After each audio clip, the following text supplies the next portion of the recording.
थोड़ा ध्यान देना।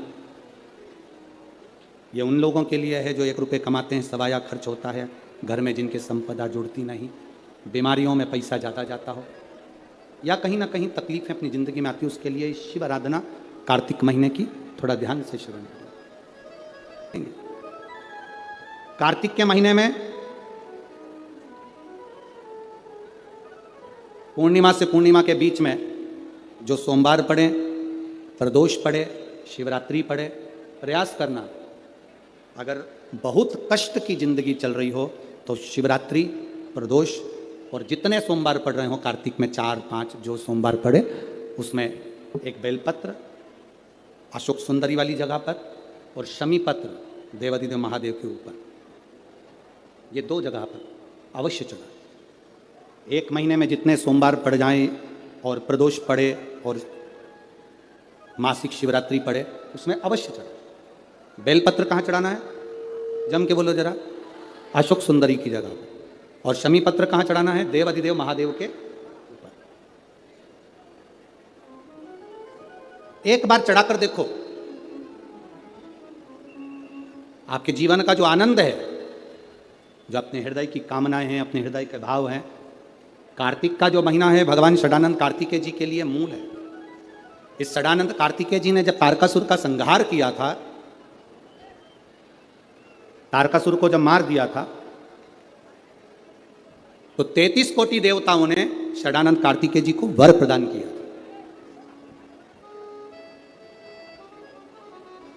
कार्तिकेय जी को वर प्राप्त हुआ था। तो लक्ष्मी जी ने और भगवान नारायण ने षडानंद कार्तिकेय जी से कहा, ए स्कंद देव, ए कार्तिकेय, कार्तिक के महीने में जो दीप दान करता है उसके घर में कभी संपदा की कमी नहीं आती है। कार्तिक महीने के दीपदान की महत्वता जैसे ही लक्ष्मी और नारायण ने कही, तब ब्रह्मदेव प्रकट हुए और देवादिदेव महादेव प्रकट हुए माँ पार्वती के साथ में, और ब्रह्मा जी प्रकट हुए माँ ब्रह्माणी के साथ में। उन्होंने वर प्रदान कर दिया। षडानंद कार्तिकेय भूलवश भी अगर कोई बेलपत्र और शमी पत्र दोनों एक साथ आपकी बहन अशोक सुंदरी और आपके पिता देवादिदेव महादेव को शमी पत्र जो समर्पित कर देगा, षडानंद कार्तिकेय इस कार्तिक के महीने में देवादिदेव महादेव कहते हैं उसके यहाँ कुबेर का भंडार शिव भर देते हैं।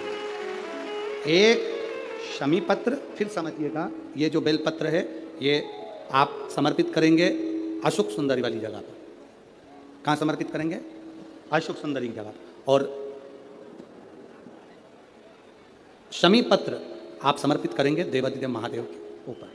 बस इसमें एक चीज का स्मरण अपने को करना है, जब अपन अशोक सुंदरी की जगह पर बेलपत्र चढ़ाएंगे तो ये डंडी का जो मुख है ये महादेव के जो खाली स्थान है, खाली वाली जगह, उसी ओर होगा। शमी पत्र की जो डंडी का मुख है इसी की ओर, जिस ओर तुमने बेलपत्र चढ़ाया है उसी ओर शमी पत्र की भी डंडी का मुख उसी ओर होगा। जहां पर आप बेलपत्र की डंडी का मुख रख रहे हैं उसी ओर शमी पत्र की डंडी का भी मुख उसी ओर होगा। तो देवादिदेव महादेव, भगवान शंकर, माँ जगत जननी जगदम्बा, श्री ब्रह्मदेव, ब्रह्माणी षडानंद कार्तिकेय को वर प्रदान कर दे। समय आता है, आगे वर्णन आया, तारकासुर के 3 पुत्र हैं, तारकाक्ष, विदुम्माली, कमलाक्ष। और ये जो तीनों पुत्र हैं ये बड़े विकराल, बड़े प्रबल। इनको मालूम पड़ा कि हमारे पिताजी शांत हो गए तो पिता के शांत होने का इन्होंने बदला नहीं लिया। इन्होंने भगवान ब्रह्मा जी की तपस्या करी, तब कर कर ब्रह्मा जी से वर मांगा, वर दीजिए। ब्रह्मदेव ने कहा क्या वर चाहिए? हमारे प्राण ना छूटे। ब्रह्मा जी ने कहा यह हो नहीं सकता कि तुम्हारे प्राण नहीं छूटेंगे, मरना तो पड़ेगा, प्राण तो छूटेंगे, तो हमें वर दो। हम तीनों मरे तो एक साथ मरे। 3 पुरियों का निर्माण कर दीजिए जिन पुरियों में हम निवास करें। 3 पुरियों का निर्माण करा, तीनों में जाकर तारकाक्ष, विदुम्माली, कमलाक्ष की तीनों निवास करें। तीनों ने निवास किया।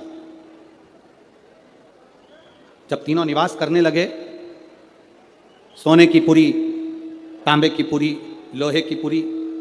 पुरी का मतलब होता है क्षेत्र जिसके अंतर्गत वो रह रहे हैं। तीनों ने सुंदर सुंदर महल का निर्माण किया, तीनों ने। और सुंदर महल का निर्माण कर कर तीनों जब रहने लगे, हाहाकार मच गया। तीनों ने विचार कर लिया कि अपन तीनों कभी नहीं मिलेंगे एक जगह पर, कभी एकत्रित नहीं होंगे। ये हमको सीखने की बात है। शिव महापुराण की कथा बहुत कुछ सिखाती है हमको। जब भी तीर्थ करने जाओ, पूरा घर का व्यक्ति एक साथ मत जाओ, यह शिव पुराण सिखाती है। किसी नदी में स्नान करने जाओ, घर का पूरा व्यक्ति एक साथ मत जाओ, घर में किसी का न किसी का रहना जरूरी है। ये शिव पुराण सिखाती है हमको। षडानंद कार्तिकेय चले गए, तारकासुर के तीनों बेटों ने उपद्रव मचाया। जो उपद्रव मचाया, देवताओं ने भगवान शिव से प्रार्थना करी। भगवान शंकर ने जाकर 3 पुरियों को भस्म कर दिया। 3 पुरियों को जैसे ही भस्म करा, शंकर जी का नाम त्रिपुरारी हो गया। भगवान शंकर जब त्रिपुरारी बन गए, आगे वर्णन आया, शंकर जी से प्रार्थना करी, बाबा इन तीनों का संहार करिए। देवादिदेव महादेव ने देवताओं से कहा कि तुम सब पशु बन जाओ और मैं तुम्हारा पति बन जाता हूं। भगवान एक बड़े नंदी का रूप धारण कर लिए और भगवान शिव ने एक बड़े नंदी का रूप धारण कर कर देवताओं से कहा तुम पशु बनो। देवता पशु बनकर भागने लगे, भगवान शंकर पीछे पीछे उनके भागने लगे। देवताओं से भगवान शंकर ने कहा पशु बनकर जाना, तीनों पुरियों में प्रवेश कर जाना, तीनों पुरियों के राजाओं को एक जगह इकट्ठा कर लेना, मैं उनका संहार कर दूंगा। तीनों पुरियों के राजा एक जगह एकत्रित हो गए। शंकर भगवान बड़े नंदी का रूप लेकर उनको मारने के लिए सींग से पछाड़ने लगे। जैसे तारकाक्ष विदुम्माली को पछाड़ा, नीचे से कमलाक्ष की निकल गया, उसने फरसा उठाकर शंकर भगवान का सिर काट दिया। बड़े नंदी का रूप देवादिदेव महादेव लिए थे। जैसे ही पशु भगवान पशुपति बनकर जो गए थे, उनका जो सिर कटा वो नेपाल में जाकर गिर गया, धड़ केदार में जाकर गिर गया, तो केदारेश्वर हो गए। और शीश गिरा नेपाल में तो पशुपति नाथ, भगवान शिव पशुपति नाथ। शंकर जी ने देखा कि ऐसे मरने वाले नहीं हैं। शिव जी अपने असली स्वरूप में आ गए। हाथ में त्रिशूल लेकर देवादिदेव महादेव ने तारकाक्ष विदुम्माली को मारा। पीछे से कमलाक्ष फिर आया, शंकर भगवान ने उसी त्रिशूल के पीछे के नोक से कमलाक्ष को मार दिया। तीनों के प्राण छूट गए। देवताओं ने पुष्पों की वृष्टि कर दी। चारों तरफ आनंद की अनुभूति हो गई। बोल पशुपतिनाथ भगवान की हर हर महादेव। बोल बम का नारा है, सारी समस्या का हल, शिव तत्व की प्राप्ति हो गई। जानकर देवताओं ने आनंद पाया। भगवान शंकर जी ने पाशुपत्य अस्त्र और पाशुपत्य व्रत दोनों को प्रकट किया। क्या क्या चीज प्रकट करी, जम के बोलो जरा। पाशुपत्य अस्त्र और पाशुपति व्रत। पशुपति व्रत की विधानता कही। 5 सोमवार का व्रत, पूजा की थाली जो लगती है वो शाम को भी वही जाती है। 6 दिए, प्रसाद का भाग, मंदिर में जाकर 3 हिस्से होना, 6 दिए को रखकर 5 दिए प्रज्वलित करना। 3 हिस्से प्रसाद के हो जाएं तो 2 हिस्सों को छोड़ देना मंदिर में, 1 हिस्से को, और जो बिना जला हुआ दिया है उसको वापिस अपनी थाली में रख लेना। बाबा से प्रार्थना कर कर 6ठे नंबर का जो दिया लेकर गए हो अपने घर के दरवाजे में राइट हैंड प्रवेश करते हुए सीधे हाथ की ओर बैठकर घर की ओर मुख कर कर दिए को जला देना। ऐसे भोजन करते समय सबसे पहले बाबा का जो प्रसाद लाए हो उसे खा लेना। ऐसे 5 व्रत होते हैं। 5वें व्रत में जब पूरा व्रत होए तब श्रीफल भेंट और कुछ भी 108 दाने चावल के हों, फूल हो, पंखड़ी हो, पत्ती हो, बाबा को समर्पित। बाबा से प्रार्थना, बाबा मैंने आपके पशुपति व्रत करे हैं, स्वीकार करना बाबा। पशुपति व्रत के चलते चलते 5 व्रत के अंदर अगर कभी जिंदगी में अपने क्षेत्र में शिव महापुराण की कथा 200-300 किलोमीटर दूर भी हो रही हो तो एक बार सुनकर जरूर आना। बाबा आपके मन की मुराद को पूर्ण जरूर कर दे। संसार में 2 चीजें 2 लोगों से नहीं पूछी जाती है। पूरे संसार में 2 चीजें 2 लोगों से नहीं पूछी जाती है।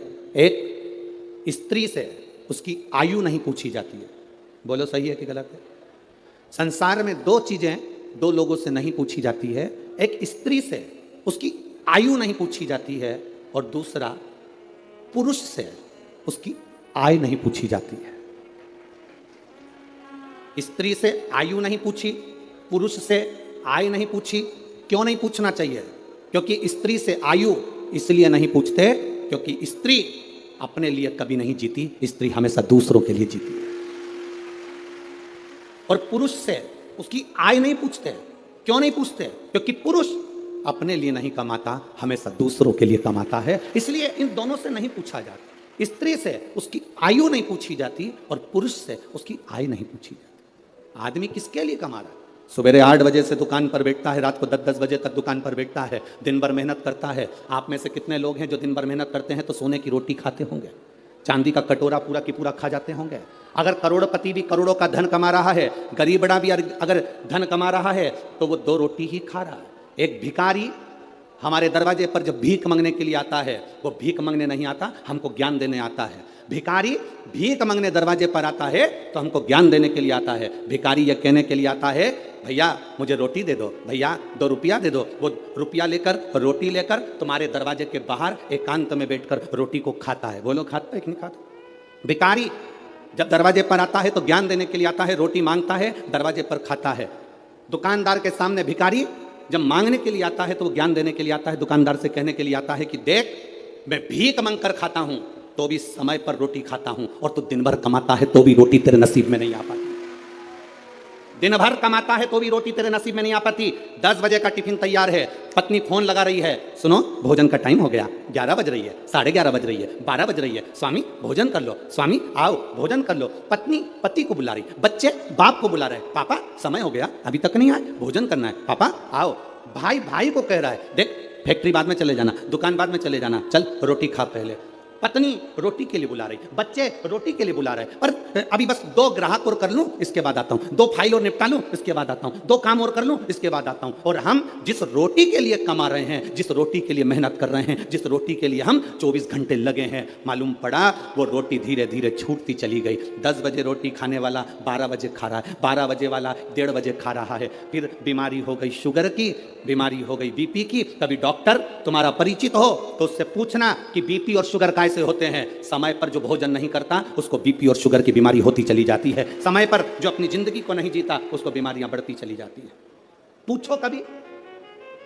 एक भिखारी भी हमको ज्ञान देता है कि अपनी जिंदगी में जो हमने कमाया है उस कमाई का थोड़ा सा अंश हम अपने ऊपर खर्च करें। हम कमाई का अंश, इस व्यासपीठ से कभी नहीं कहा आपसे कि आप अपने धन को किसी को दे दो, आप अपने धन को किसी को दान कर दो।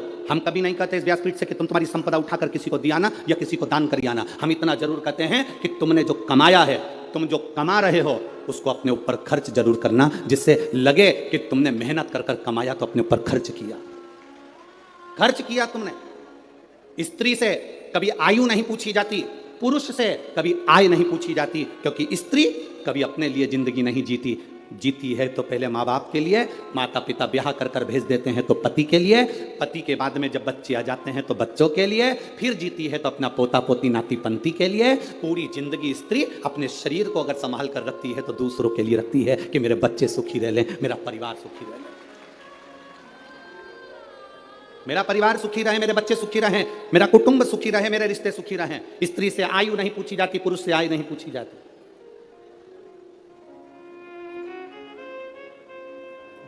जो दूसरे के लिए जीता है उससे क्या पूछोगे?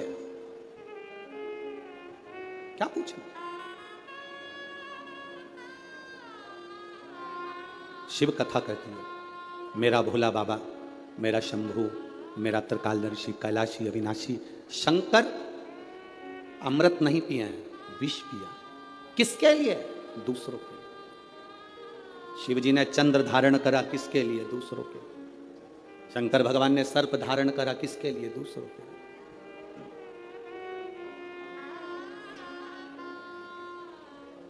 सर्वे भवन्तु सुखी। अपने लिए क्या रखा? क्या रखा? पार्वती जी ने पूछ लिया था भोलेनाथ जी से, बाबा आप सारी दुनिया को देते हो, अपने पास कुछ नहीं रखते हो, क्यों नहीं रखते? शिव जी कहते हैं, पार्वती मुझे रखने की जरूरत नहीं है। मैंने जिसको दिया है अगर वो उसका सही उपयोग करेगा तो उसका एक अंश मेरे पास आएगा। अगर उसने सही उपयोग करा तो उसका एक अंश मेरे पास में आएगा, मेरे करीब में पहुंचेगा। अगर वो सही उपयोग कर रहा है तो। आप किस चीज का सही उपयोग कर रहे हैं? नयन दिए मेरे धर्म बाबा ने दर्शन करने के लिए, इन नेत्रों से हम दिन भर अपने मोबाइल को, अपनी टीवी को देखते रहते हैं। श्रवण दिए भगवान ने कथा को सुनने के लिए, हम इससे कथा श्रवण नहीं कर पाते। मुख दिया मेरे दातार ने भजन करने के लिए, हम भजन नहीं कर पाते। पाँव दिए मंदिर तक जाने के लिए, हम जा नहीं पाते। हाथ दिए जनमानस की सेवा के लिए, हम सेवा नहीं कर पाते। शरीर का प्रयोग करा कहाँ? मुख का प्रयोग करा मदिरा पीने में, शराब के नशे में, गंदे नाली के पानी में। कान का प्रयोग करा निंदा और चुगली और गाली सुनने में। नेत्रों का प्रयोग करा गंदी चीजें देखने में। पाँव का प्रयोग करा गंदी जगह जाने में। हाथ का प्रयोग करा गंदी वस्तुओं को छूने में। हमने प्रयोग करा क्या? हम ले क्या पाए भगवान शिव से? शंकर के मंदिर जाना, जल का पात्र लेकर जाना, वहां से खाली पात्र लेकर मत आना। आपको पहले भी कथा में कहा, बोला था कि नहीं बोला था? शिव जी पे चढ़े हुए जल को थोड़ा सा झेल कर कलश में डालकर जरूर लेकर आना, उसका आचमन करना, घर में छींटना। शंकर के पास जाना तो कभी खाली वापिस मत आना। शिव कथा कहती है अगर आप जल चढ़ाने नहीं भी गए, बिना लोटे के, बिना जल के, बिना बेलपत्र के, बिना धतूरे के, बिना शमी पत्र के, बिना चावल के दाने के भी आप शंकर के पास अगर पहुंच गए हो तो शंकर आपको कभी खाली नहीं भेजता, वो झोली भर कर ही भेजता। शिव भक्ति होती ही ऐसी है। शंकर भगवान की अविरल भक्ति का फल ही यही है। शंभु शरणे पड़ी मांगो घड़ी रे, दुख काटो दया करी। शिव कथा कहती है भगवान की शरणागति के करीब में जब हम जाएं तो हम भगवान से कुछ मांगे चाहे ना मांगे, वो दिल से देता जरूर है, दिल से देता। आप लोगों से एक बात पूछे क्या? जवाब दोगे? अरे बोलो तेरे नागपुर वालों, पक्का? ठीक है। तुम्हारी आर्थिक स्थिति ठीक है, तुम्हारी आर्थिक स्थिति ठीक हो और मानसिक स्थिति ठीक नहीं हो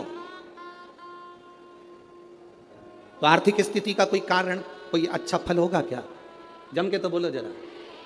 और अगर तुम्हारी आर्थिक स्थिति ठीक नहीं हो, तुम्हारे पास में धन नहीं हो, ज्यादा गाड़ी बंगला नहीं हो, और तुम्हारी मानसिक स्थिति ठीक हो, तो उसका फल होगा कि नहीं होगा?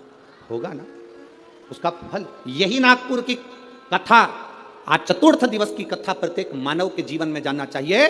तुम्हारे घर में धन बढ़े चाहे ना बढ़े, पर तुम्हारा मन और तुम्हारी बुद्धि, चित्त तुम्हारा अच्छा होना चाहिए, तो तुम्हारा धन अपने आप बढ़ जाए। आर्थिक स्थिति ठीक हो और मानसिक स्थिति ठीक नहीं हो तो धन का क्या करोगे? पैसा क्या खाओगे कि डनलप के गद्दे को छाती पे धर के ले जाओगे?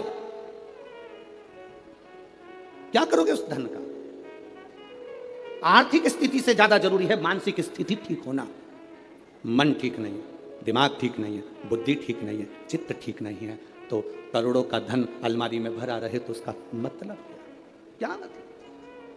सारे देवताओं में, 33 कोटि देवी देवताओं में, सारे देवताओं की आर्थिक स्थिति बिल्कुल ठीक है। करोड़ों का धन है, संपदा है, सुख है, वैभव है, सबके पास में वैभव है, सबके पास में धन है। पर मेरे बाबा के पास में आर्थिक स्थिति भी ठीक है और मानसिक स्थिति भी ठीक है। वो दुनिया के मन को अपने कंट्रोल में रखते हैं।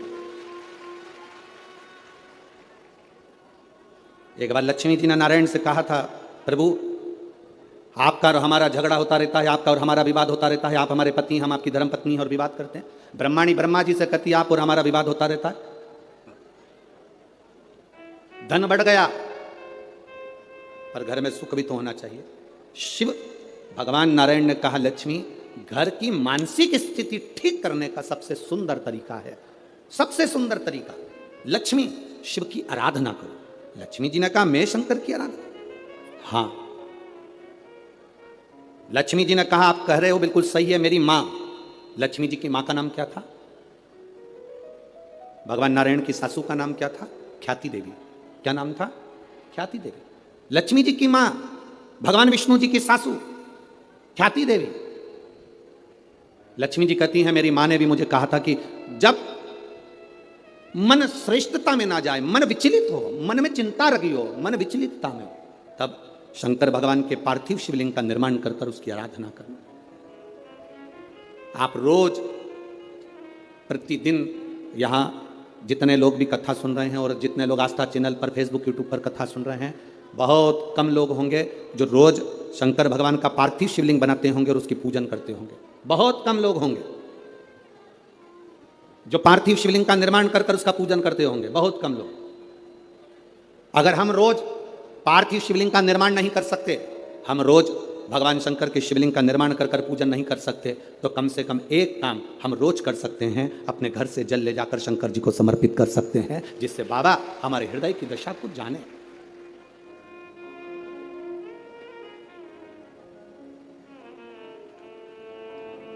आज का जीवन कैसा हो गया? आज का जीवन है कैसा? जैसे सरकारी स्कूल का टीचर, सरकारी स्कूल में नौकरी करने वाला, सरकारी स्कूल में पढ़ाने वाला टीचर अपने बच्चे को पढ़ाता है प्राइवेट स्कूल में और कामना करता है भोलेनाथ जी से कि मेरे बेटे की नौकरी सरकारी स्कूल में लग जाए। जरा विचार करना, सरकारी स्कूल का टीचर अपने बच्चे को पढ़ाता है प्राइवेट स्कूल में और नौकरी लगवाना चाहता है, बोलो जम के बोलो जरा, सरकारी स्कूल में। हमारी बात दुनिया के लोगों को बहुत बुरी लगती है महाराज, बाद में कहते हैं सियोर वाले महाराज को बोलने का तरीका नहीं है।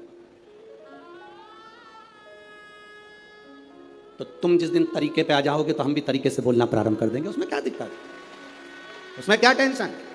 सरकारी स्कूल में पढ़ाने वाला टीचर, सरकारी स्कूल का प्रिंसिपल, सरकारी स्कूल में पढ़ाने वाला टीचर अपने बच्चे को पढ़ाता है प्राइवेट स्कूल में और बेटे की नौकरी लगवाना चाहता है सरकारी स्कूल में। कारण उसको स्कूल की पढ़ाई का अंदाजा है, उसको स्कूल की कमाई का भी अंदाजा है, इसलिए वो नौकरी सरकारी चाहता है। अगर तू अपने बेटे को सरकारी नौकरी चाहता है तो अपने बेटे को सरकारी स्कूल में पढ़ाना भी चाहिए, पढ़ाना भी चाहिए। जब तुम अपने बच्चे को सरकारी स्कूल में पढ़ाओगे तो तुम्हें मालूम पड़ेगा कि हमें किस तरह से बच्चे को पढ़ाना है, हमें कितना ज्ञान देना है, कितनी प्रबलता देना है, कितनी विद्वत्ता देना है। एक साइंटिस्ट पहले अपने साइंटिस्ट बनने वाला पहले धीरे धीरे धीरे धीरे प्रैक्टिकल कर करके तब जाकर साइंटिस्ट बनता है। आप भी जब अपने ऊपर अमल करोगे तब मालूम पड़ेगा कि जिंदगी की दौड़ में हमें कितने आगे निकलना है, कितने पीछे हम जा रहे हैं।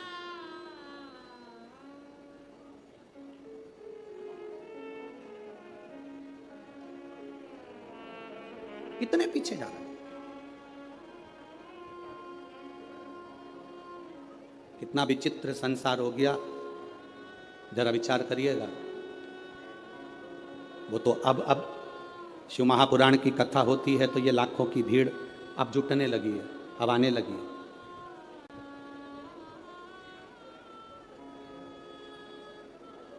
बहुत कठिन है महाराज, बहुत कठिन। भक्ति में मन लगाना, भगवान की भक्ति में जुड़ना, अपने आप को शिव तत्व की ओर लेकर जाना बहुत कठिन है। अपने भीतर से शंकर की ओर जाना। आप में से कई माताएं बैठी हैं जो बात बात में कह रही थी घुटने काम नहीं कर रहे। अरे बोलो तो सही है कि गलत है? जीजियों, ए नागपुर की जीजियों, सही है। माता कहती है घुटने काम नहीं कर रहा, कोई कोई के मेरा हाथ काम नहीं कर रहा, कोई के मेरा कमर काम नहीं कर रही। आज तक एक भी ऐसी नहीं मिली जो कह दे मेरा दिल काम नहीं कर रहा, मेरा मन काम नहीं कर रहा। दिल काम कर रहा है तभी तो लगी रहती है।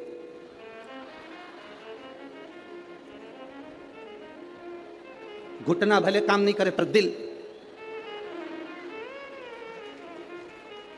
काम कर। आज तक नहीं मिली एक, जितने मिले सब ऐसे ही मिले। घुटना काम नहीं कर रहा, हाथ काम नहीं कर रहा, सिर काम नहीं कर रहा, पीठ काम नहीं कर रही। आज तक नहीं बोला कि मेरा दिल काम नहीं कर रहा। जब तक मैं कथा नहीं सुनती मेरा दिल नहीं लगता, ये मन नहीं लगता, ये चित्त नहीं लगता, ये काम ही नहीं करता, ये दिल नहीं लग रहा, ये मन नहीं लग रहा।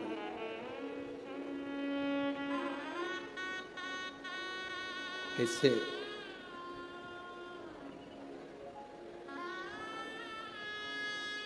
भगवान शंकर की भक्ति के बिना ये मन कैसे लग जाए? कैसे?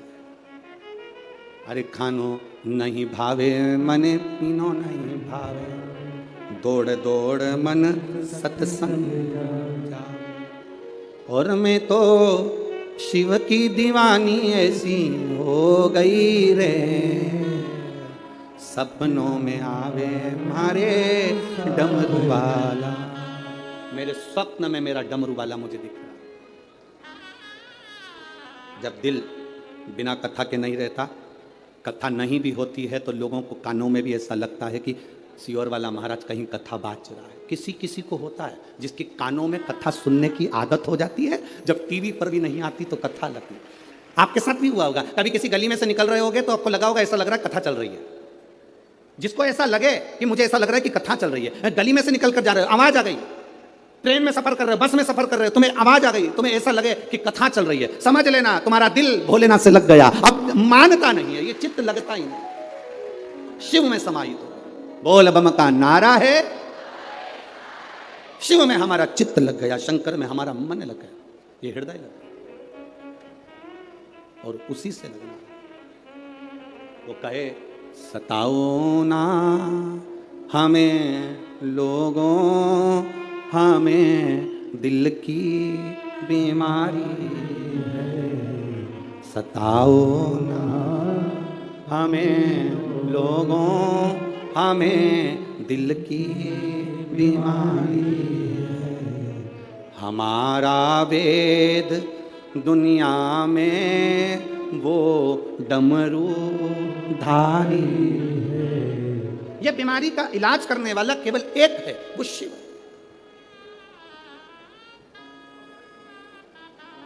अभी इससे पहले जो कथा हुई थी छत्तीसगढ़ की, सुनी थी? अरे बोलो तो। हमने उसमें कहा था दर्जी शर्ट में जेब लगाता है तो वो राइट में नहीं लगाता, वो लेफ्ट में लगाता है। कहां लगाता है? लेफ्ट में। दर्जी शर्ट में जेब, टी शर्ट में जेब सीधे हाथ में नहीं लगाता। कुर्ते में जेब दर्जी अपने सीधे हाथ पर नहीं लगाता। दर्जी अगर जेब लगाता है तो उल्टे हाथ पर लगाता है, क्योंकि दर्जी को मालूम है दिल यहीं पर होता है। ऊपर जेब लगाऊंगा, कभी मंदिर गया बेलपत्र लाएगा ना तो ऊपर की जेब में रख लेगा। ये बेलपत्र नहीं, शंकर दिल के करीब होना चाहिए, हृदय के करीब होना चाहिए। ये शिव दिल के करीब हो, हमारे हृदय के करीब हो हमारा शंकर, हमारा ओ घड़ी दयालु दातार नजदीक हो हमारे। अभी कई लोग, अभी कल कथा यहाँ पर सवेरे, आज की कथा तो ये 2 से 5 है, कल टीवी पर भी 2 से 5 आएगी, पर यहाँ पंडाल में जो कथा रहेगी वो सवेरे 8 बजे से 11 बजे तक रहेगी। अब जो अहमदाबाद की कथा थी वो परमिशन ना मिलने के कारण बस कैंसिल हो गई, तो अब कथा होगी 3 नवंबर से 9 नवंबर तक ब्रज में, कोसी कला में, मथुरा में 2 बजे से 5 बजे तक। अब बीच में जो समय है तो कई माताओं ने विचार करा अच्छा हुआ हमारी कथा अच्छी थी तो हमारा मन नहीं लगता था काम में, अब बीच में जो समय मिल गया हम इसमें सफाई कर लेंगे। अब दिवाली की सफाई कर, अब बीच में जो समय मिला है सफाई करने का मिला। बस आपसे निवेदन है, जैसे घर की सफाई करोगे तो लक्ष्मी आएगी, दिल की सफाई रखना तो महादेव जल्दी से प्रवेश करेगा। वो प्रवेश कर जाए, रीझता है वो। जैसे विजयदशमी के दिन समर्पित की गई शमी का एक पत्ता, महादेव को अगर एक शमी का पत्ता विजयदशमी के दिन समर्पित कर दिया जाता है तो जिंदगी में कभी वैभव और धन की कमी नहीं आती। उसी तरह इस हृदय को शिव तत्व में समाहित कर कर रखना, समाहित। एक कथा आप लोगों ने सुनी होगी, महर्षि वर्तंतु। महर्षि वर्तंतु जिनके शिष्य थे कोत्स, जिसका नाम था कोत्स। महर्षि वर्तंतु के शिष्य कोत्स बड़े आज्ञाकारी थे कोत्स, और वर्तंतु जो कह देते थे, महर्षि वर्तंतु जो बोलते थे वो कोत्स वो सुनता था। महर्षि वर्तंतु का एक काम बड़ा प्रबल था, वो कोत्स से हमेशा कहते थे कि पार्थिव लिंग का निर्माण करो, मैं पूजन करने आ रहा हूं। पार्थिव लिंग का निर्माण करो, मैं पूजन करने। ये वर्तंतु ऋषि, महर्षि वर्तंतु कोत्स से कह देते। अब कोत्स का कार्य यह था कि वो रोज एक पार्थिव शिवलिंग का निर्माण करता और अपने गुरुजी को आवाज लगाता, गुरुदेव गुरुदेव, गुरुजी पधारो, गुरुजी पधारो। हवाई लगा। बरतंतु महर्षि आते और पूजन करने बैठ जाते। बहुत सावधानी से स्मरण करना इस कथा का, बहुत सावधानी। अब पूजन करने बरतंतु महर्षि बैठ जाते। एक बार कोत्स भरी निंद्रा में सो रहा था। उसने स्वप्न में क्या देखा कि कोई काले काले से भयंकर दंत वाले आश्रम में प्रवेश कर रहे। अब भयंकर दंत वाले आश्रम में प्रवेश कर। आप जरा विचार करिएगा, ऋषि के आश्रम में, संत के दरवाजे पर, गुरु के दरवाजे पर कोई भयंकर जीव तो आ ही नहीं सकता, क्योंकि गुरु इतना भजन करा होता है कि सन्यासी गुरु, संत, साधु, सन्यासी, तपस्वी, साधक, उपासक इतना तप करे होते हैं कि ये यम के दूत उनके पास पहुंचते नहीं। पर आज कोत्स ने क्या देखा कि भयंकर मुद्रा वाले, भयंकर दंत वाले, भयंकर विकराल रूप धारे हुए कुछ गण, यम के कुछ गण, यमदूत ये अंदर आ गए। तो कोत्स क्या कर रहा है, उन यमदूतों से पूछ रहा है, तुम कौन हो, कहां आए हो? कहा वरतंतु के पास में आए। क्यों? बस वरतंतु के पास में हम पहुंचे उनको लेने के। ओ क्यों? उनको लेने के लिए तो बैकुंठ से पार्षद आना थे, उनको लेने के लिए तो बैकुंठ से विमान आना था, तो तुम उनको लेने कैसे पहुंच गए?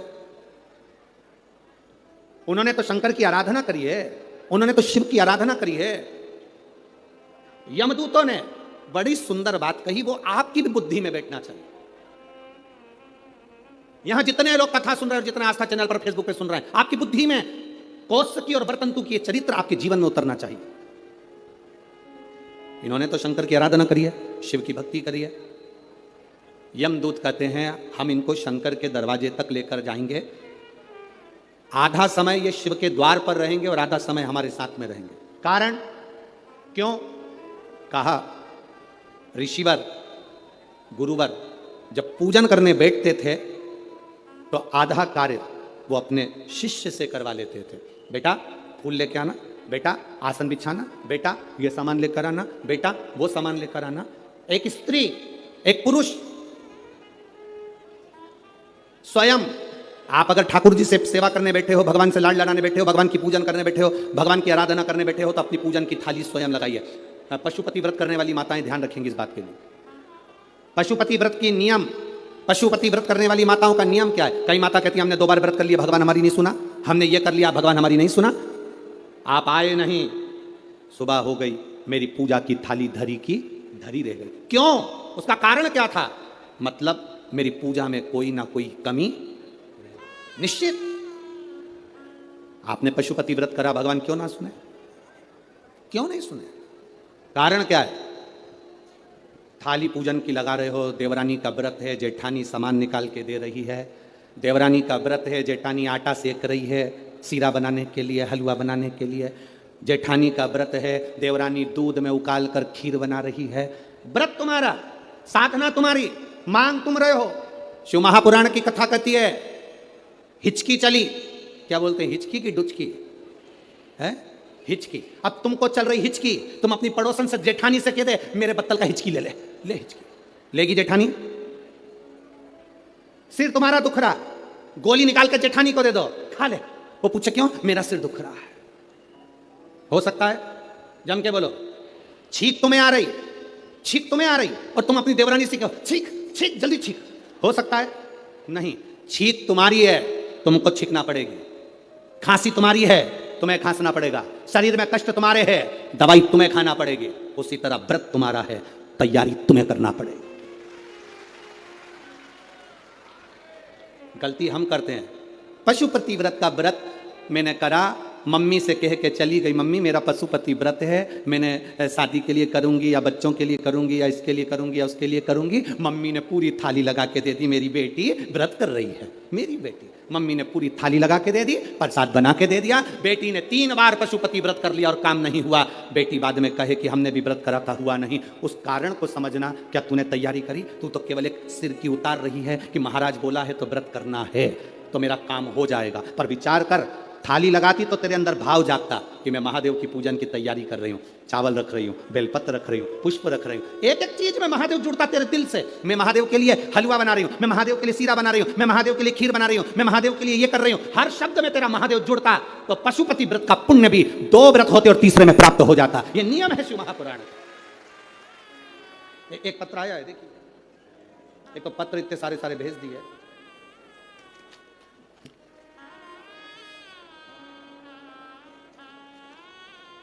मेरा नाम काजल राहुल कलाइन, मैं नागपुर से हूँ, डिप्टी सिग्नल चिरखली महाराष्ट्र। कहीं बैठी हो तो हाथ हिला सकती हैं। आप ही हैं? हाँ, बहुत बहुत साधुवाद, बाबा की कृपा पर बनी रहे। गुरुदेव, मुझे बच्चे नहीं थे, संतान का सुख नहीं था, कई साल बीत गए थे गुरुदेव। बच्चों का सुख नहीं, संतान का सुख नहीं। बच्चे को लाइयो साथ में, लाओ, ले आओ ले आओ ले आओ। मेरे यहाँ बच्चे का सुख नहीं था, संतान का सुख नहीं था। डॉक्टर के हिसाब से संतान का सुख नहीं था गुरुदेव। पर एक बार ऑटो में सफर करते करते एक बहन जी ने मुझसे कह दिया कि तू पशुपतिनाथ का व्रत कर। गुरुदेव, पशुपतिनाथ का व्रत एक बार करा, उसका फल नहीं मिला। मैंने सोचा हो सकता है कोई गलती हो गई हो, तब मैंने फिर दूसरी बार पशुपतिनाथ का व्रत किया। और बाबा की कृपा का मैं क्या गुणगान करूं गुरुदेव। शिव शिव है।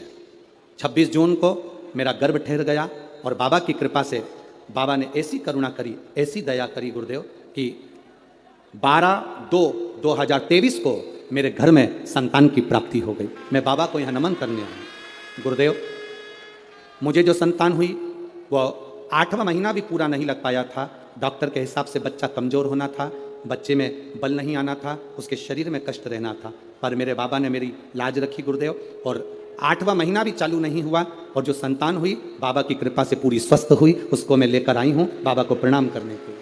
यह शिव तत्व है। ओ घड़ी दयाल, और तेरी कृपा बिना न हिले एक भी अणु, लेते हैं श्वास तेरी कृपा से।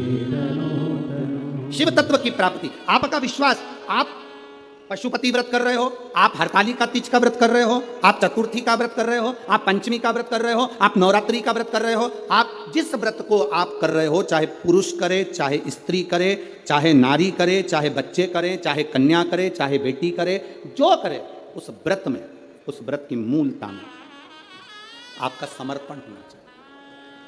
उस व्रत की मूलता में आपका समर्पण।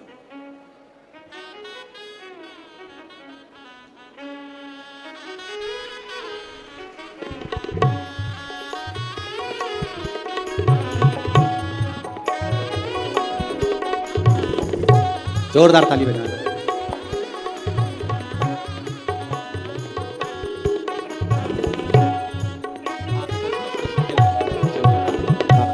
शंभू, अरे लुटा दिया कर दिया माला, शिव तत्व की प्राप्ति। हम जिस व्रत को कर रहे हैं, हम जिस आराधना को कर रहे हैं, हम जिस तप को कर रहे हैं, हम जिस साधना को कर रहे हैं, उसमें हमारा बल होना चाहिए, हमारा विश्वास होना चाहिए, हमारी दृढ़ता होना चाहिए। अपना विश्वास प्रबल रखिए, और जब विश्वास प्रबल होगा शिव मिलेगा।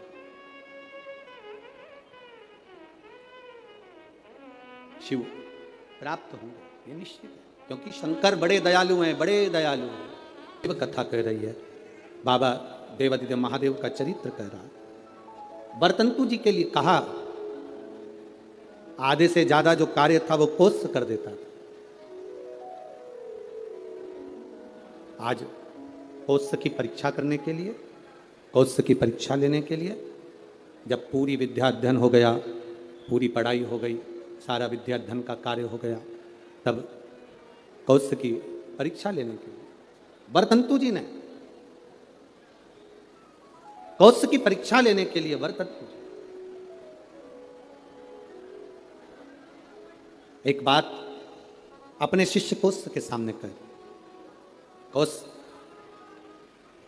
तुमने मुझसे विद्या अध्ययन करी है, अब देखिए शंकर का पार्थिव शिवलिंग बनाकर गुरु को दे देना और गुरु उसकी पूजन करना, उसका फल देखिए कितना विचित्र, उसका फल कितना विचित्र होगा।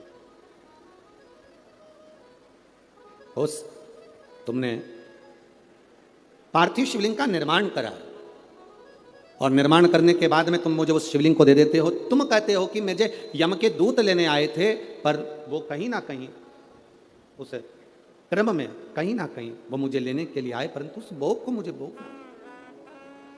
शिव तत्व को भी जाना है और यमलोक को भी जाना है। और अब मैं आपसे इतना सा कहना चाहूं, वर्तंतु ने कहा कोस, तुमने मुझसे विद्या अध्ययन करी है, आज विद्या अध्ययन के फल स्वरूप मेरी जो दक्षिणा बनती है वो मुझे दीजिए। गुरुवर क्या दूं मैं आपको, बोलिए। शिव कृपा देखिएगा कितनी प्रबल होती है। केवल पार्थिव शिवलिंग का निर्माण कर देना, पूजन कोई करे कर रहा है अपने क्षेत्र में, अपनी कॉलोनी में, अपनी सोसाइटी में, अपने एरिया में कहीं शंकर का मंदिर बन रहा है, शंकर का शिवालय बन रहा है, बन सके आप उसमें सहयोग प्रदान करना, नहीं बन सके तो किसी की टांग मत खींचना कि ये मंदिर क्यों बन रहा है, ये शिवालय का निर्माण क्यों कर रहे हो, शिवालय क्यों बनवा रहे हो। केवल शंकर भगवान के पार्थिव लिंग का निर्माण करने वाले उस कोष पर शिव कृपा कैसी होती है वो कथा यहां वर्णन कर रहे। वर्तंतु जी ने कहा, वर्तंतु का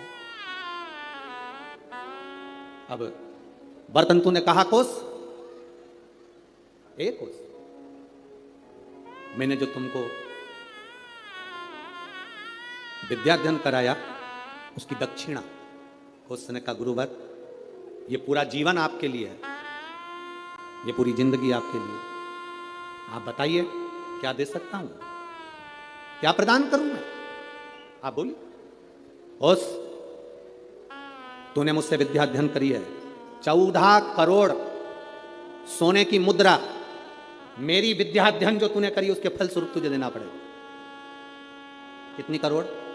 14 करोड़। 14 करोड़ सोने की मुद्रा। उसकी आंखों में जल भर गया, गुरुदेव मेरे पास तो इतना धन नहीं है, मैं 14 करोड़ आपको सोने की मुद्रा कैसे दे सकता हूं। फिर भी गुरु ने मांगा है, मैं लाकर जरूर दूं। अब गुरु क्यों मांगे हैं ये तो गुरु ही जान सकते। गुरु जो कृपा करते हैं वो दुनिया में कोई नहीं कर सकता। एक संत, सदगुरु, शिव का उपासक, भगवान की भक्ति करने वाला, दिन रात शंकर का स्मरण में डूबने वाला, दिन रात राम नाम कृष्ण नाम की भक्ति में डूबने वाला, केवल उसकी आंख की दृष्टि ही पड़ जाती है तो जीव का कल्याण हो जाता है। वो सहज नहीं है गुरु।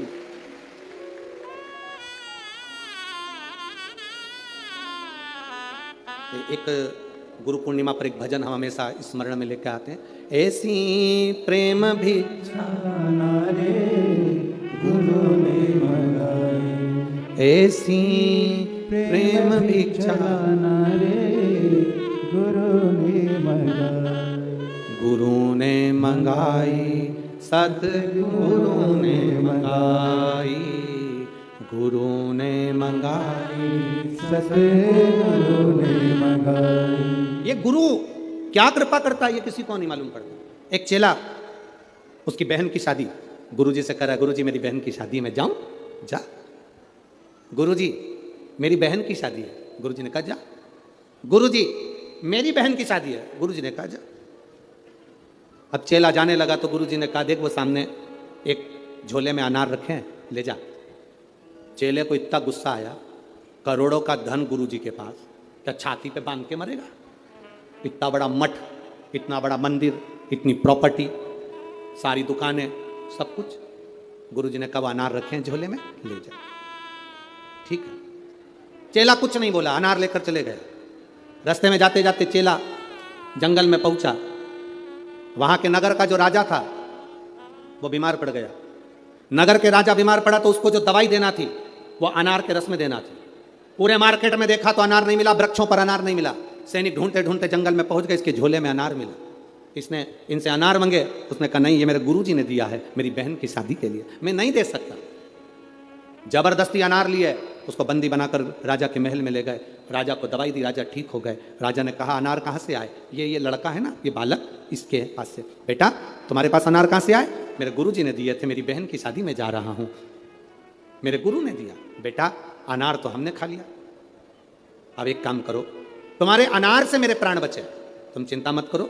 राजा ने अपने मंत्रियों को बुलाकर कहा कि इसकी बहन की शादी एक राजकन्या की शादी जैसी होना चाहिए, राजकुमारी की शादी जैसा होना चाहिए, जाओ करो। राजकुमारी की जो शादी होती है इसकी बहन की शादी वैसी होना चाहिए, राशि ठाट से बहन की शादी करी जाए। अंबार पीतांबर रतन माणिक मोती सोना चांदी हीरा पन्ना सब लगाया गया,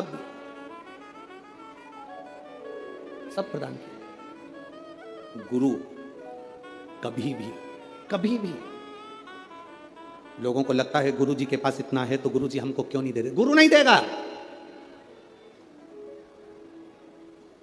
भिखारी को देकर भिखारी मत बनाओ, देकर किसी को कमजोर मत बनाओ, किसी को देकर कमजोर मत बनाओ। इसीलिए तो भारत की भूमि पर आत्मनिर्भर भारत बनने जा रहा है कि स्वयं आत्मनिर्भर बनिए, कमजोर नहीं, अपने आप में वो बल होना चाहिए, अपने आप में वो बल हो आपके अंदर।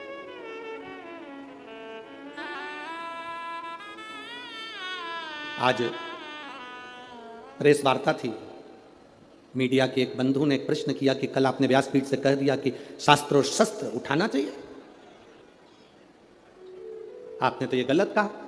हमने कहा आत्मरक्षा के लिए, स्वयं की रक्षा के लिए, धर्म की रक्षा के लिए और सनातन धर्म की रक्षा के लिए वो बहुत जरूरी हो गया है।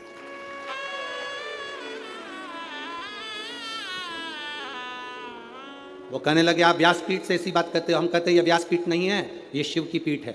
जब जब जरूरत पड़ी मेरा महादेव सामने आया है, कभी जगत गुरु शंकराचार्य बनकर प्रकट होता है, कभी शिव तत्व के रूप में रुद्र बनकर प्रकट होता है, कभी अवधूतेश्वर बनकर प्रकट होता है, कभी कपालेश्वर बनकर प्रकट होता है। वो शंकर साधारण नहीं।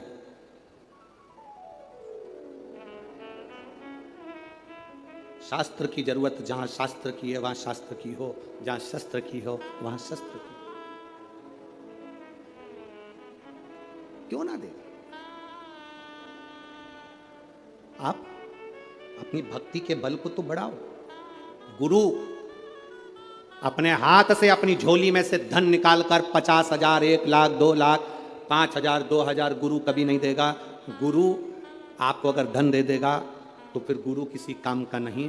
गुरु अगर देगा तो ऐसा समान, ऐसी कृपा, ऐसी दृष्टि गुरु दे देता है जिससे जिंदगी में तुझे किसी के आगे हाथ ना फैलाना पड़े। वो गुरु देता, किसी के आगे हाथ ना फैलाना पड़े, वो गुरु कहता है। आज तक इस व्यासपीठ से आपको कभी भभूति दी? अरे बोलो जम के, कोई बेल दी, कोई नारियल दिया, कोई सामान दिया? नहीं। इस व्यासपीठ से केवल एक बात कही कि शंकर के मंदिर जाना, एक लोटा जल चढ़ाना, उसके दरवाजे जाते रहोगे वो तुमको छोड़ेगा नहीं और तुम्हारी जिंदगी को सार्थक कर देगा। बिना भभूति, बिना बेल, बिना नारियल के भी ये दुनिया के पत्र ये भरे पड़े हुए हैं और इससे दुगने ये नीचे रख, उससे दुगने ये बिना भभूति के और बिना पत्र, बिना नारियल के और बिना बेल, ये पत्र जिसमें केवल और केवल तुम्हारा भरोसा और तुम्हारा विश्वास और उसके सिवाय कुछ भी नहीं।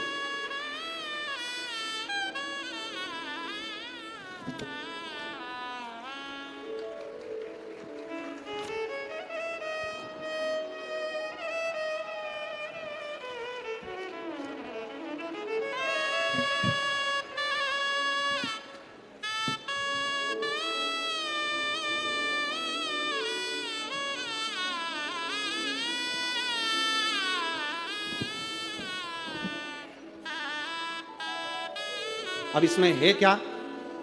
जिसके मन में संशय हो यहाँ से पूरे पत्र उठाकर ले जाओ, पूरी सभा में बांट दो इस कथा के मंडप में। इसमें मोबाइल नंबर भी है, इसमें एड्रेस भी है और उसका नाम भी है जिसको मेरे बाबा ने बिना भभूति, बिना बेलो, बिना नारियल के प्रदान कर दिया। सब भरा है, मोबाइल नंबर, एड्रेस सब मिलेगा।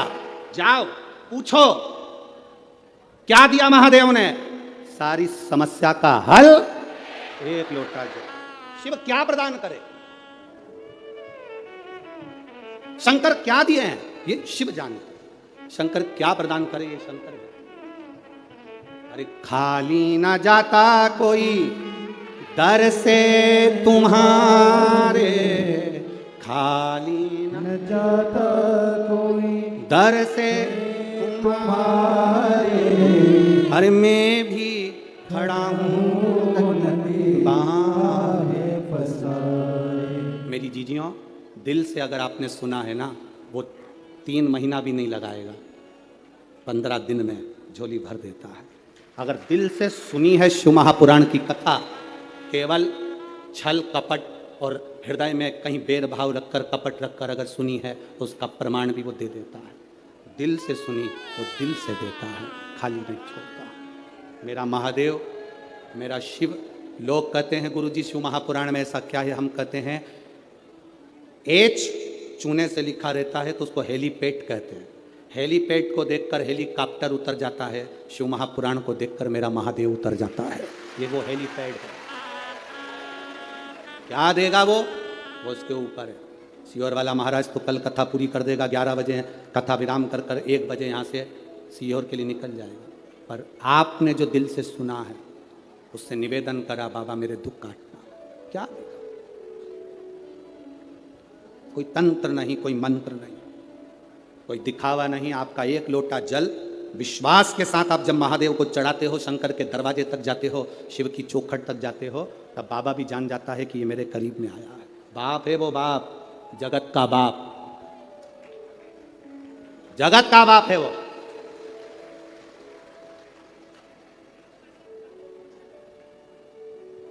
और बाप बाप रहता है, उसको देव नहीं कहते, क्या कहते? महादेव कहते हैं। देवों का भी देव महादेव है वो। 64 योगनियां, 33 कोटि देवता उसके सामने नृत्य करते हैं, सामने, उसको नहीं फर्क पड़ता। केवल इन नेत्रों से जिसने पहचान लिया, पहचान लिया। गुरु क्या देगा? गुरु केवल दृष्टि। क्या करता है गुरु? माला जपता रहेगा, दृष्टि देता रहेगा। केवल माला जपेगा और दृष्टि देगा। वो दृष्टि मूल है, वो क्या है दृष्टि में, वो जानता है।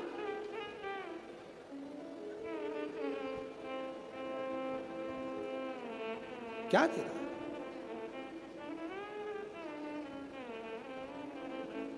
दुकानों पर लिखा रहता है आप कैमरे की निगाह में हो। कथा के पंडाल में जब तक बैठे हो तो तुम ये अंदाजा लगा कर रखना कि तुम शिव की निगाह में हो, शंकर की निगाह। बस जूते, कपड़े, जान पहचान वाले आपको अगर कष्ट दे रहे हैं, कौन कौन, जम के बोलो जरा। जूते, कपड़े, जान पहचान वाले, रिश्तेदार, परिचित, पहचान वाले आपको अगर कष्ट दे रहे हैं, तो ये समझ लेना चाहिए कि ये हमारे साइज के नहीं है। ये हमारे साइज के नहीं है। जूता कष्ट दे तो पहचान जाओ कि ये मेरी साइज का नहीं है। कपड़ा कष्ट दे तो समझ जाना कि ये मेरी साइज का नहीं है। और रिश्तेदार कष्ट दें तो समझ जाना कि ये तुम्हारी साइज के नहीं है। साइज देखिएगा कि ये गलत साइज का कपड़ा पहन लिया है आपने, गलत साइज का, गलत साइज का जूता पहन लिया है आपने, ये साइज के नहीं है। गलत लोगों से संबंध कर लिया आपने, ये साइज के नहीं है। जूता, कपड़ा और रिश्ते, नाते, पहचान वाले अगर कष्ट दे रहे हैं, पहचानना ये तुम्हारी साइज के नहीं है। तुम जिस साइज के हो ना, भले तुम्हारा पेट्रोल पंप नहीं है, भले तुम्हारे पास 4 व्हीलर गाड़ी नहीं है, पर तुम्हारा दिल बड़ा है, वैसा होना चाहिए। साइज पहचानिएगा। धन से साइज की पहचान नहीं होती। धन से कोई साइज की पहचान नहीं होती। संपदा से, कुर्सी से, पद से, प्रतिष्ठा से साइज की पहचान नहीं है। दिल से होती है, हृदय से।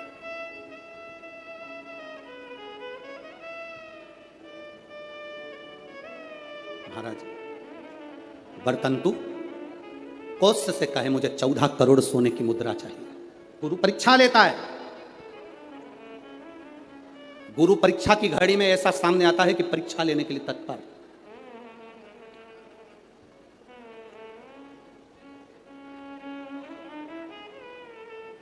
ली परीक्षा, 14 करोड़ सोने की मुद्रा।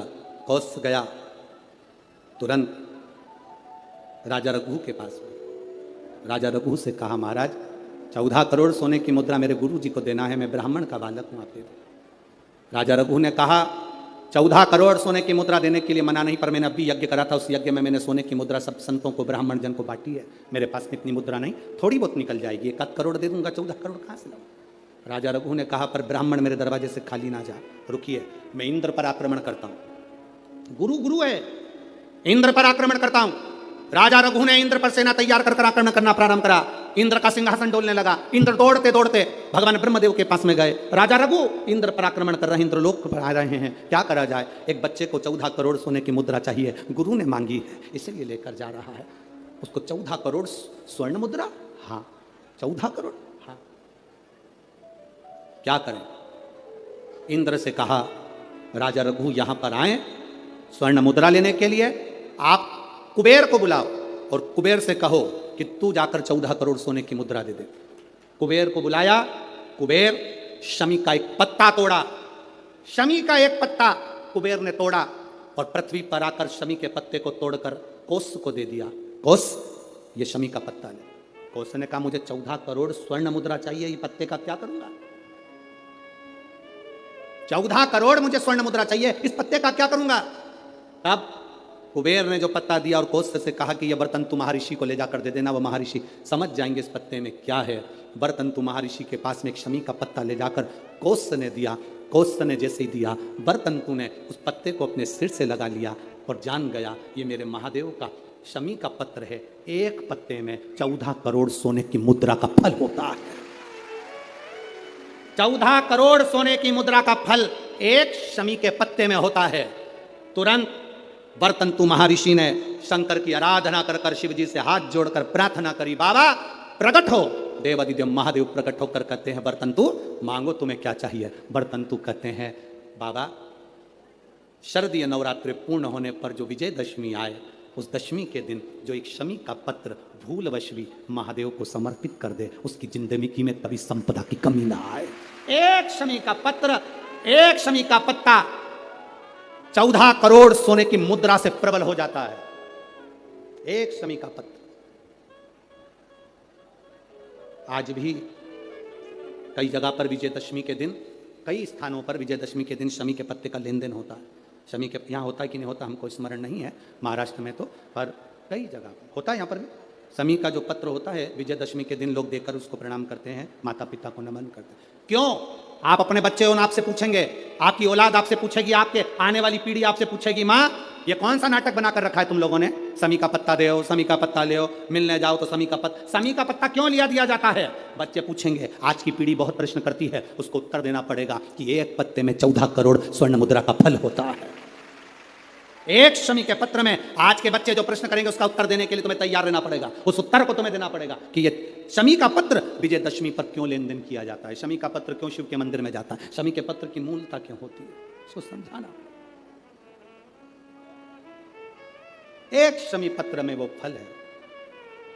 और केवल यही नहीं, शमी के वृक्ष के नीचे, बेलपत्री के वृक्ष के नीचे अगर भूल से भी बच्चा, बूढ़ा, कोई व्यक्ति एक पार्थिव शिवलिंग का निर्माण कर लेता है, भूलवश भी उस पर जल समर्पित कर देता है, भूलवश भी उसके भाव से एक पुष्प या शमी पत्र या बेलपत्र भी चढ़ा देता है, तो वो इस संसार में कहीं ना कहीं सुख भोगता ही है, उसके जीवन में दुख नहीं। शमी पत्र की मूलता, शमी पत्र की मूलता क्यों कहते हैं?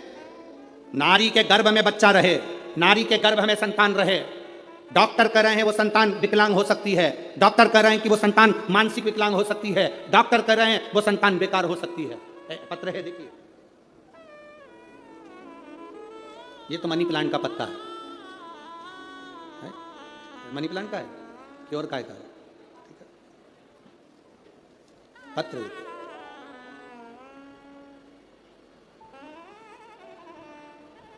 मेरा नाम निशा श्रीवास, भवानी नगर, पारड़ी, नागपुर। मोबाइल नंबर ये है। कहीं बैठी हैं? आप ही हैं? हाथ हिलाइए एक बार। गुरुदेव, ले आओ बच्चे को, ले आओ, ले आओ। गुरुदेव, शादी 2014 में हुई थी। शादी के बाद कोई संतान का सुख नहीं हुआ। टेस्ट भी करवाया तो भी बच्चा नहीं हुआ। डॉक्टर के हिसाब से संतान के सुख का कोई क्रम नहीं दिखा। सारी जगह घूम कर आए पर औलाद नहीं हुई। खूब गोदियां भरवाई पर औलाद नहीं हुई। गुरुदेव, परिवार के किसी व्यक्ति के कहने पर बाबा का पशुपति व्रत किया और बाबा के पशुपति व्रत के साथ में सफ़ेद आंकड़े की जड़ का प्रयोग किया। बाबा ने कृपा करी। 2014 के बाद पहली बार गर्भ ठहरा। अब 14 से अंदाजा लगाओ, 23 चल रहा है, लगभग 10 वर्ष के करीब में अगर संतान का सुख हो। गुरुदेव, संतान गर्भ नहीं ठहरा। फिर सीहोर गए, बाबा कुबेरेश्वर महादेव को प्रणाम करा, वहाँ का कंकर उठा कर ले आए, उसी को पूजन करते, बाबा से प्रार्थना करते। वापिस से सफ़ेद आंकड़े की जड़ को हमने बदला, फिर बदला। बाबा की कृपा से गर्भ ठहर गया। डॉक्टर ने तो कहा था कि तुम्हारे गर्भ में बच्चा नहीं, कोई पत्थरी हो गई है। जांच में फिर गठान हो गई। गठान से जांच करते करते डॉक्टर ने कहा कि तुम्हारे गर्भ में बच्चा है पर यह पूर्ण तरह से स्वस्थ नहीं है। इस बच्चे को गिरा देना चाहिए, इस बच्चे को निकाल देना चाहिए, यह बच्चा ठीक नहीं है, यह बच्चा श्रेष्ठ नहीं है। 10 वर्ष के बाद जिसकी गोद भरी हो गुरुदेव, वो बच्चा कैसे गिरा दे। हमने भी बाबा से प्रार्थना करी और बाबा से प्रार्थना कर कर आपने क्षमी पत्र का वर्णन किया था। उस क्षमी के पत्ते को हमने बाबा को समर्पित करा। वही पत्ता हमारी धर्मपत्नी के पास में रहा और बाबा की कृपा से जो संतान हुई, डॉक्टर ने कहा यह बच्चा पूरी तरह से स्वस्थ है, इस बच्चे में कोई खराबी नहीं, यह बच्चा पूर्ण तरह से स्वस्थ है, इस बच्चे में कोई तकलीफ नहीं। 10 साल के बाद औलाद हुई है गुरुदेव, और 10 साल के बाद 2014 में संतान का विवाह हुआ था। उसके बाद से संतान सुख नहीं था। ये शिष्य कृपा, उदारता, उसकी करुणा, उसकी दया होती ही ऐसी।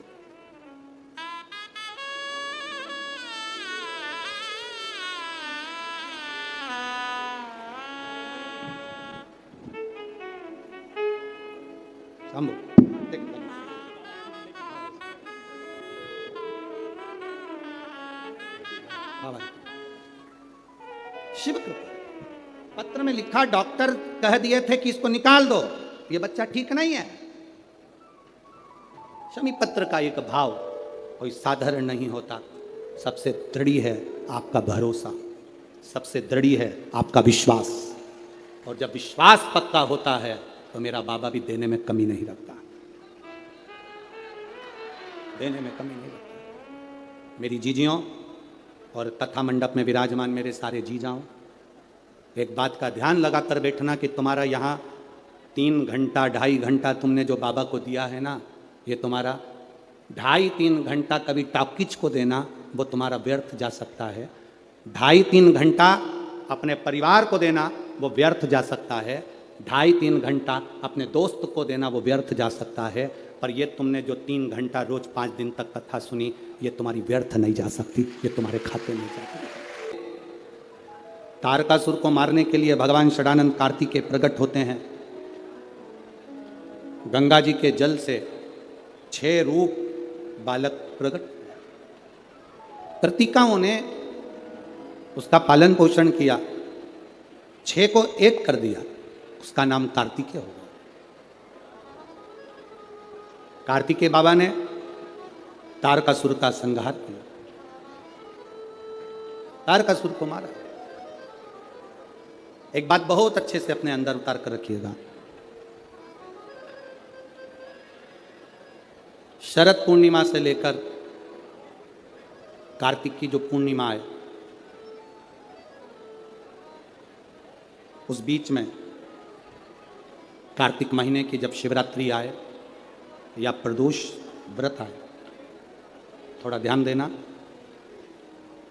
ये उन लोगों के लिए है जो 1 रुपये कमाते हैं, सवाया खर्च होता है, घर में जिनके संपदा जुड़ती नहीं, बीमारियों में पैसा ज़्यादा जाता हो, या कहीं ना कहीं तकलीफें अपनी ज़िंदगी में आती है, उसके लिए शिव आराधना कार्तिक महीने की थोड़ा ध्यान से श्रवण करें।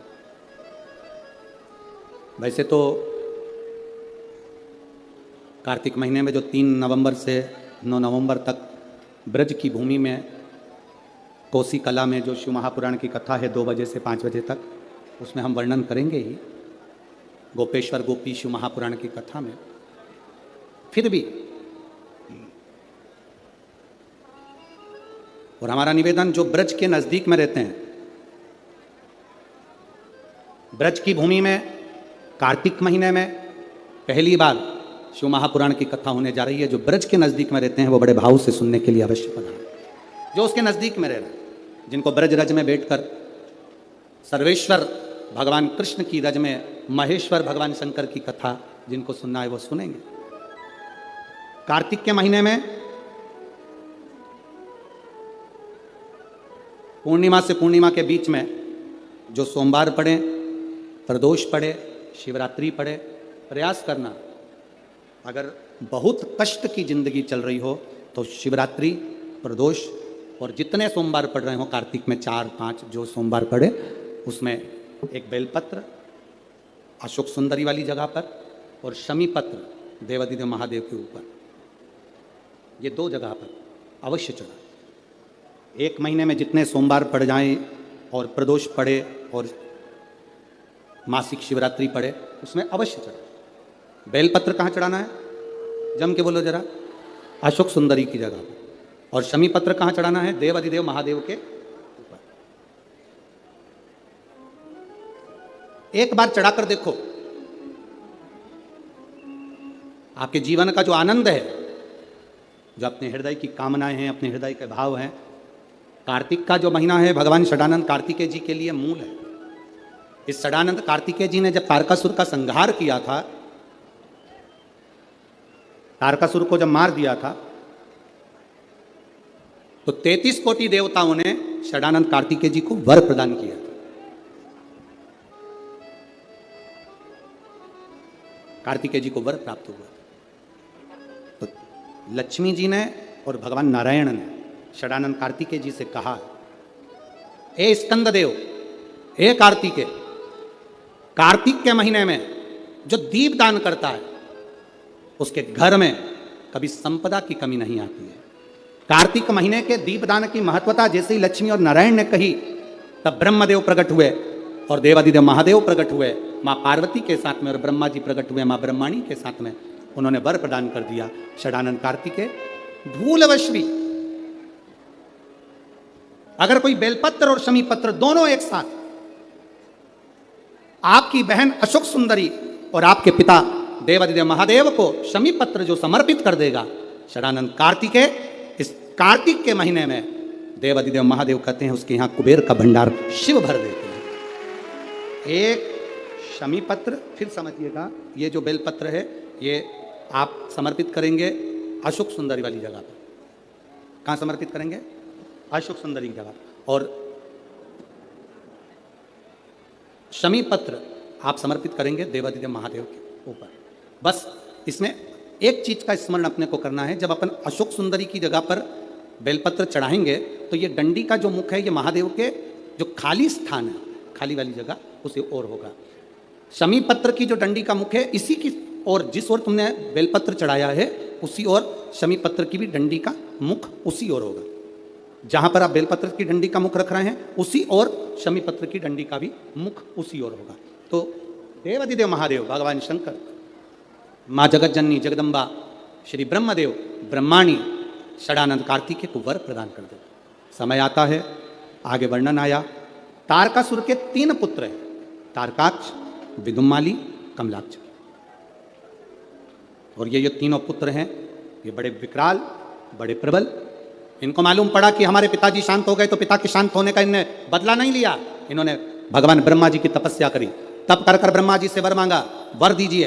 ब्रह्मदेव ने कहा क्या वर चाहिए? हमारे प्राण ना छूटे। ब्रह्मा जी ने कहा यह हो नहीं सकता कि तुम्हारे प्राण नहीं छूटेंगे, मरना तो पड़ेगा, प्राण तो छूटेंगे, तो हमें वर दो। हम तीनों मरे तो एक साथ मरे। 3 पुरियों का निर्माण कर दीजिए जिन पुरियों में हम निवास करें। 3 पुरियों का निर्माण करा, तीनों में जाकर तारकाक्ष, विदुम्माली, कमलाक्ष की तीनों निवास करें। तीनों ने निवास किया। जब तीनों निवास करने लगे, सोने की पुरी, तांबे की पुरी, लोहे की पुरी। पुरी का मतलब होता है क्षेत्र जिसके अंतर्गत वो रह रहा है। तीनों ने सुंदर सुंदर महल का निर्माण किया, तीनों ने। और सुंदर महल का निर्माण कर कर तीनों जब रहने लगे हाहाकार मच गया। तीनों ने विचार कर लिया कि अपन तीनों कभी नहीं मिलेंगे एक जगह पर, कभी एकत्रित नहीं होंगे। यह हमको सीखने की बात है। शिव महापुराण की कथा बहुत कुछ सिखाती है हमको। जब भी तीर्थ करने जाओ, पूरा घर का व्यक्ति एक साथ मत जाओ, यह शिव पुराण सिखाती है। किसी नदी में स्नान करने जाओ, घर का पूरा व्यक्ति एक साथ मत जाओ, घर में किसी का न किसी का रहना जरूरी है।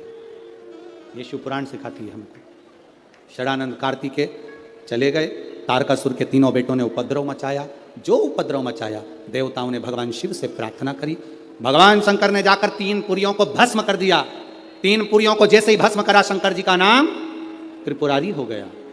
भगवान शंकर जब त्रिपुरारी बन गए, आगे वर्णन आया, शंकर जी से प्रार्थना करी, बाबा इन तीनों का संहार करिए। देवादिदेव महादेव ने देवताओं से कहा कि तुम सब पशु बन जाओ और मैं तुम्हारा पति बन जाता हूं। भगवान एक बड़े नंदी का रूप धारण कर लिए और भगवान शिव ने एक बड़े नंदी का रूप धारण कर कर देवताओं से कहा तुम पशु बनो। देवता पशु बनकर भागने लगे, भगवान शंकर पीछे पीछे उनके भागने लगे। देवताओं से भगवान शंकर ने कहा पशु बनकर जाना, तीनों पुरियों में प्रवेश कर जाना, तीनों पुरियों के राजाओं को एक जगह इकट्ठा कर लेना, मैं उनका संहार कर दूंगा। तीनों पुरियों के राजा एक जगह एकत्रित हो गए। शंकर भगवान बड़े नंदी का रूप लेकर उनको मारने के लिए सींग से पछाड़ने लगे। जैसे ही तारकाक्ष विदुम्माली को पछाड़ा, नीचे से कमलाक्ष की निकल गया, उसने फरसा उठाकर शंकर भगवान का सिर काट दिया। बड़े नंदी का रूप देवादिदेव महादेव लिए थे। जैसे ही पशु भगवान पशुपति बनकर जो गए थे, उनका जो सिर कटा वो नेपाल में जाकर गिर गया, धड़ केदार में जाकर गिर गया, तो केदारेश्वर हो गए। और शीश गिरा नेपाल में तो पशुपति नाथ, भगवान शिव पशुपति नाथ। शंकर जी ने देखा कि ऐसे मरने वाले नहीं हैं। शिव जी अपने असली स्वरूप में आ गए। हाथ में त्रिशूल लेकर देवादिदेव महादेव ने तारकाक्ष विदुम्माली को मारा। पीछे से कमलाक्ष फिर आया, शंकर भगवान ने उसी त्रिशूल के पीछे के नोक से कमलाक्षकी को मार दिया। तीनों के प्राण छूट गए। देवताओं ने पुष्पों की वृष्टि कर दी। चारों तरफ आनंद की अनुभूति हो गई। बोल पशुपतिनाथ भगवान की हर हर महादेव। बोल बम का नारा है, सारी समस्या का हल, शिव तत्व की प्राप्ति हो गई। जानकर देवताओं ने आनंद पाया। भगवान शंकर जी ने पाशुपत्य अस्त्र और पाशुपत्य व्रत दोनों को प्रकट किया। क्या क्या चीज प्रकट करी, जम के बोलो जरा। पाशुपत्य अस्त्र और पाशुपति व्रत। पशुपति व्रत की विधानता कही। 5 सोमवार का व्रत, पूजा की थाली जो लगती है वो शाम को भी वही जाती है। 6 दिए, प्रसाद का भाग, मंदिर में जाकर 3 हिस्से होना, 6 दिए को रखकर 5 दिए प्रज्वलित करना। 3 हिस्से प्रसाद के हो जाएं तो 2 हिस्सों को छोड़ देना मंदिर में, 1 हिस्से को, और जो बिना जला हुआ दिया है उसको वापिस अपनी थाली में रख लेना। बाबा से प्रार्थना कर कर 6ठे नंबर का जो दिया लेकर गए हो अपने घर के दरवाजे में राइट हैंड प्रवेश करते हुए सीधे हाथ की ओर बैठकर घर की ओर मुख कर कर दिए को जला देना। ऐसे भोजन करते समय सबसे पहले बाबा का जो प्रसाद लाए हो उसे खा लेना। ऐसे 5 व्रत हो। 5वें व्रत में जब पूरा व्रत होए तब श्रीफल भेंट और कुछ भी 108 दाने चावल के हों, फूल हो, पंखड़ी हो, पत्ती हो, बाबा को समर्पित। बाबा से प्रार्थना, बाबा मैंने आपके पशुपति व्रत करे हैं, स्वीकार करना बाबा। पशुपति व्रत के चलते चलते 5 व्रत के अंदर अगर कभी जिंदगी में अपने क्षेत्र में शिव महापुराण की कथा 200-300 किलोमीटर दूर भी हो रही हो तो एक बार सुनकर जरूर आना। बाबा आपके मन की मुराद को पूर्ण जरूर कर देता है। आप में से भी कई माताओं के पशुपति व्रत होंगे, हैं, कईयों के होंगे, और उस बीच में आपको ये 5 दिन की शिव महापुराण की कथा में 1 दिन की भी अगर कथा मिली है तो समझना कि बाबा की कृपा आप पर हुई है। ये शिव तत्व। 5 पशुपति व्रत का महत्व। गणेश जी महाराज का विवाह रिद्धि सिद्धि के साथ हो रहा है। कल कथा सुबह 8 बजे से 11 बजे तक होगी। जिन्होंने 5 दिन की कथा ना सुनी हो, कल की कथा बाबा से प्रार्थना कर कर श्रवण करिए, भाव के साथ सुनिए। रिद्धि सिद्धि भगवान गणेश जी के गले में जयमाला पहना रही हैं। जोरदार ताली